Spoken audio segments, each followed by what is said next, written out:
एक समूह की भांति कक्षा कक्ष में बालकों के मनोबल को सर्वाधिक सशक्त रूप से प्रभावित करने वाला कारक कौन सा है? तो वो सामाजिक परिपक्वता का कारक है, याद रखिएगा। प्रयास तथा त्रुटि के सिद्धांत के प्रतिपादक कौन है? तो थॉर्नडाइक है, प्रयास एवं त्रुटि के सिद्धांत के प्रतिपादक। अनुभव एवं प्रशिक्षण द्वारा व्यवहार परिवर्तन को अधिगम कहते हैं। यहाँ कथन किसका है? तो याद रखिएगा, यहाँ कथन गेट्स का है कि अनुभव एवं प्रशिक्षण द्वारा व्यवहार परिवर्तन को अधिगम कहते हैं। पियाजे ने व्यक्तित्व के विकास की कितनी अवस्थाएं बताई है? आप सभी को पता है, 4 अवस्थाएं बताई है। कौन कौन सी? कमेंट्स के माध्यम से बताइएगा। हिंदुस्तानी बी ने परीक्षण तैयार किया था, तो ये राइस ने किया था, याद रखिएगा, इंपोर्टेंट है। हिंदुस्तानी बी ने परीक्षण राइस द्वारा तैयार किया गया था। 2 वर्ष की आयु के बच्चे का शब्द ज्ञान होता है, तो याद रखिएगा 120 शब्द ज्ञान होता है 2 वर्ष की आयु के बच्चे का। सतत एवं व्यापक मूल्यांकन होता है, तो ये विद्यार्थी केंद्रित सतत एवं व्यापक मूल्यांकन होता है। प्रक्षणात्मक अधिगम संप्रत्यय दिया गया है, किसके द्वारा दिया गया है? इंपोर्टेंट है, तो याद रखिएगा ये बेंडूरा द्वारा दिया गया है। प्रक्षणात्मक अधिगम संप्रत्यय वह अवस्था जो कि माता के 21वें गुणसूत्र जोड़े के अलग ना हो पाने के कारण होती है, वह अवस्था कौन सी है? तो वह अवस्था डाउन सिंड्रोम है, जो कि माता के 21वें गुणसूत्र जोड़े के अलग ना हो पाने के कारण होती है। उद्दीपक अनुक्रिया के मध्य साहचर्य स्थापित करने वाले प्रक्रम को क्या कहते हैं? तो यहाँ पर देख सकते हैं, अधिगम कहते हैं। उद्दीपक अनुक्रिया के मध्य साहचर्य स्थापित करने वाले प्रक्रम को अधिगम कहते हैं। व्यक्ति द्वारा जब किसी वस्तु को देखकर या स्पर्श पर ज्ञान प्राप्त किया जाता है, स्पर्श कर ज्ञान प्राप्त किया जाता है, तो वहां सीखना कहलाता है। तो यहाँ पर आप देख सकते हैं, वहां सीखना प्रत्यक्षात्मक सीखना कहलाता है।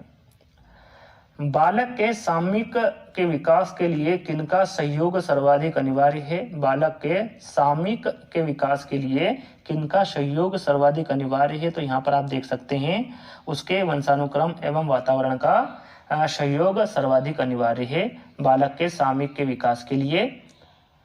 एक छोटा बालक जब गणित के प्रश्नों को हल करता है, तो वह कौन सा सिद्धांत प्रयोग में लाता है? तो यहाँ पर आप देख सकते हैं, प्रयास एवं त्रुटि का सिद्धांत प्रयोग में लाता है एक छोटा बालक जब गणित के प्रश्नों को हल करता है। तो प्रोजेक्ट प्रणाली का प्रयोग किस शिक्षा पद्धति के अंतर्गत किया जाता है? तो ये प्रगतिशील शिक्षा के अंतर्गत किया जाता है। प्रोजेक्ट प्रणाली का प्रयोग तार्किक गणितीय बुद्धि संबंधित है, तो ये बहुबुद्धि सिद्धांत से संबंधित है। तार्किक गणितीय बुद्धि। मानवतावादी अधिगम सिद्धांत दिया है, यहाँ पर मानवतावादी जो अधिगम सिद्धांत है वो मेस्लो द्वारा दिया गया।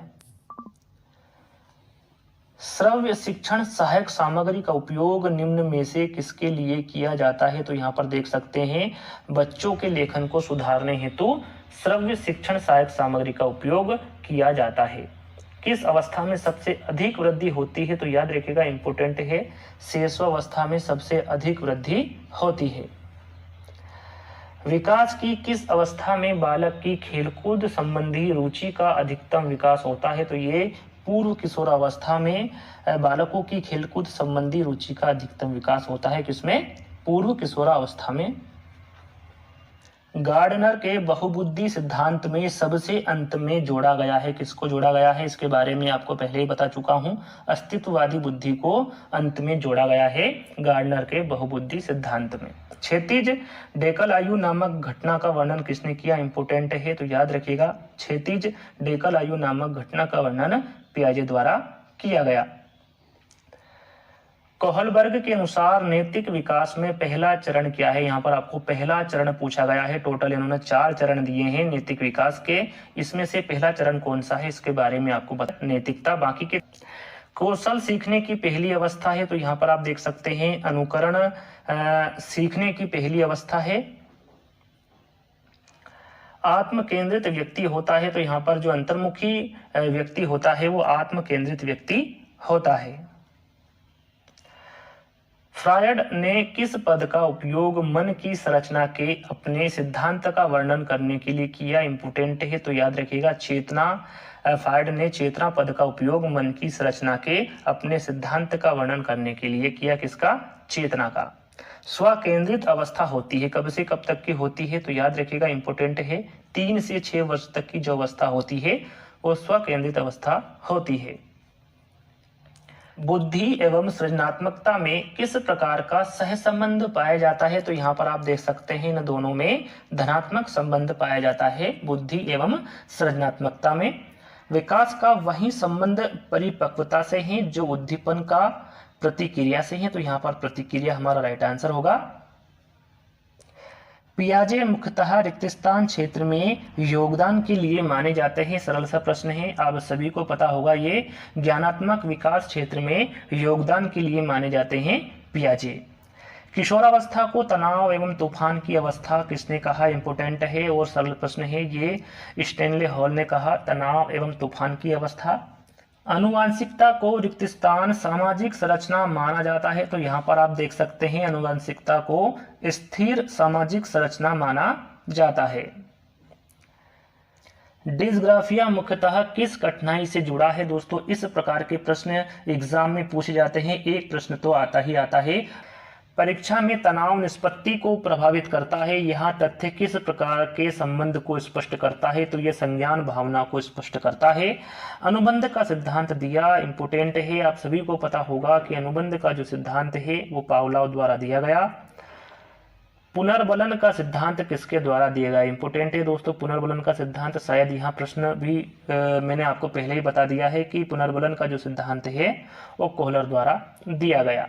चलिए अगला प्रश्न है, सीखने के सिद्धांतों के संदर्भ में इसके फोल्डिंग रिक्त स्थान की ओर संकेत करता है। इंपोर्टेंट है, एग्जाम में पूछा गया है। तो यहाँ पर जो सीखने के सिद्धांत के संदर्भ में इसके फोल्डिंग सीखने में वयस्कों द्वारा सहयोग की ओर संकेत करता है। अनुक्रिया उद्दीपक का सिद्धांत किसने दिया? तो यहाँ पर आप देख सकते हैं ये स्किनर द्वारा दिया गया अनुक्रिया उद्दीपक का सिद्धांत। चिंतन तथा तर्क का उद्देश्य है, तो यहाँ पर चिंतन तथा तर्क का उद्देश्य समस्या का समाधान करना है। मापन किया जाने वाला व्यक्तित्व का प्रत्येक पहलू व्यक्तित्व भिन्नता का अंश है, यहाँ कथन किसका है? तो यहाँ पर आप देख सकते हैं यहाँ कथन स्किनर का है। बौद्धिक शब्द किससे बना है? यहाँ पर बौद्धिक शब्द है, ये किससे बना है? तो यहाँ पर आंसर देखिए आपके सामने नहीं दिख रहा है, तो सबसे पहले तो कमेंट्स में बताइए कि बौद्धिक शब्द किससे बना है। जल्दी से कमेंट्स में इसका आंसर दीजिए, उसके बाद में आपको इसका आंसर बता देता हूँ। तो यहाँ पर हमारा राइट आंसर होगा बौद्धिक शब्द बुद्धि से बना है। किससे बना है? बुद्धि से। चलिए अगला प्रश्न है, बालक के विकास की प्रक्रिया एवं विकास की शुरुआत होती है, तो ये बहिर्मुखी व्यक्तित्व से होती है। बालक के विकास की प्रक्रिया एवं विकास।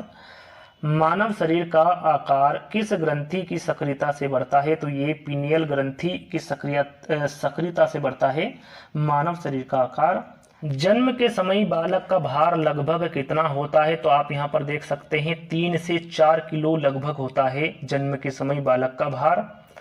आप मुझे बालक दीजिए, आप उसे जैसा बनाना चाहते हैं मैं उसे वैसा बना दूंगा। इंपोर्टेंट है दोस्तों, यहाँ कथन किसका है? तो यहाँ पर आप देख सकते हैं यहाँ कथन वाटसन का है। बहु प्रतिक्रिया का सिद्धांत किसने दिया? तो यहाँ पर देख सकते हैं बहु प्रतिक्रिया का सिद्धांत थॉर्नडाइक द्वारा दिया गया।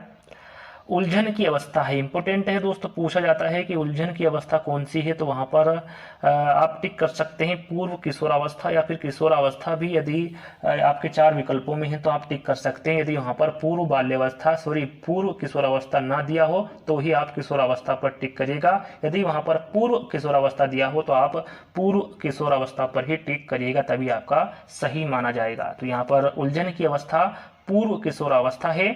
छदम या फिर मिथ्या परिपक्वता काल होता है, तो ये उत्तर बाल्यावस्था काल होता है। और ये किसने कहा?